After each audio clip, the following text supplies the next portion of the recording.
Yes. Melody. Hi. Hi. I don't like talking on the mic. I like singing on it. I don't like talking on it, but I have to say something. What really stood out to me is that there's a lot at stake to be lukewarm. A lot. Your legacy is at stake when you're lukewarm.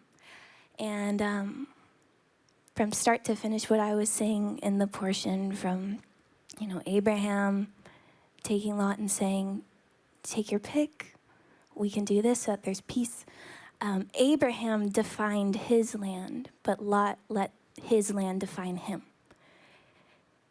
And that was huge. And to me, that pointed out that Lot was a very spiritually weak man. And Abraham was a very spiritually strong man. And that's what defined them as different leaders of the pack. And I think that's a big teaching moment for my generation, at least. You can go your whole life leaning on the faith of Abraham, really, and let him lead you. But if you don't build up your own spiritual strength, your own faith, your own values, you're gonna lose it when you have that moment when you're finally sent out on your own. And it's really important to be spiritually wise and strong and not let your surroundings define you, because it can leave you with no legacy. Mm-hmm.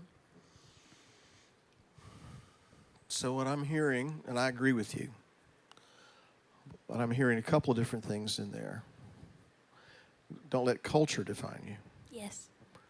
Don't let social media determine what Yes. is important and what's not important. Is that thunder or is that Those children? are feet. Okay, all right. Because one day, this generation and some of those that are sitting over there and right over there, and I see a few others scattered here and about, one day, your parents, grandparents, spiritual leaders aren't going to be there anymore. And so you're going to have to own this for yourself.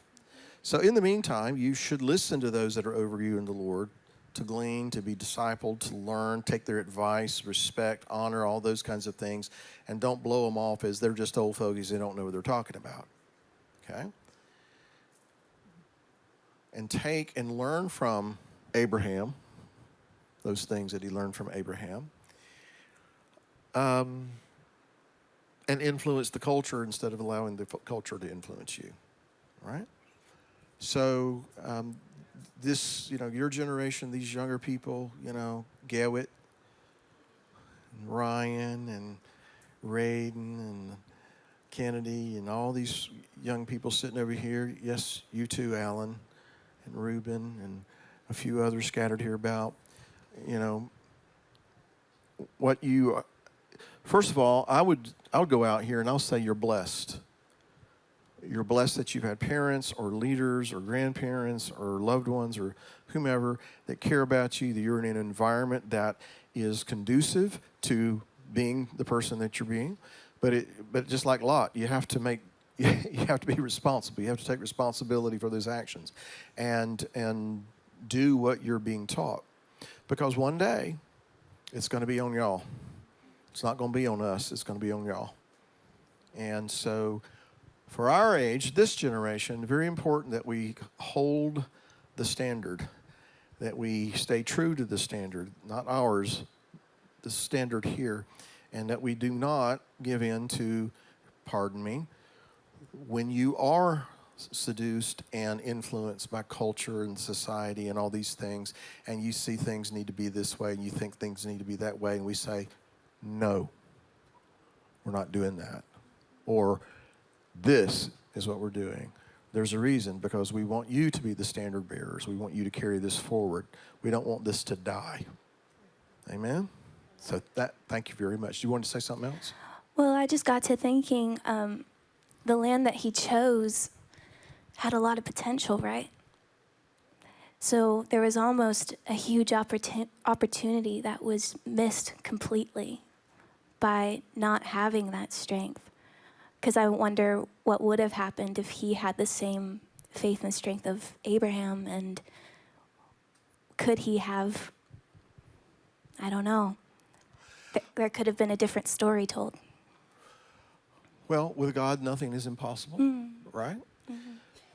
But we almost get a little inkling of how things are going to turn out when he makes a selfish choice. Because where is he going? Yeah. In one of the most selfish areas there is. Because when you read, what is it, Ezekiel 16, I think?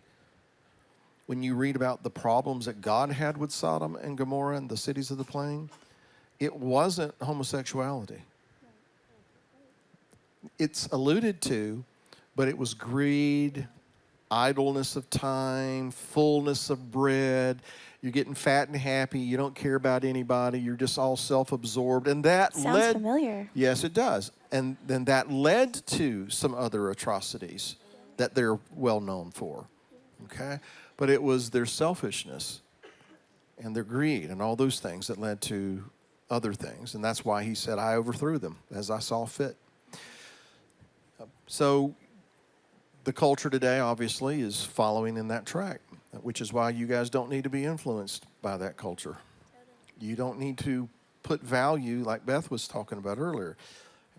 And this is my paraphrase of what she said. You don't need to put value on the same things that the world puts value on, because that is going to be a black hole that if you get sucked into, it's going to be hard to escape from.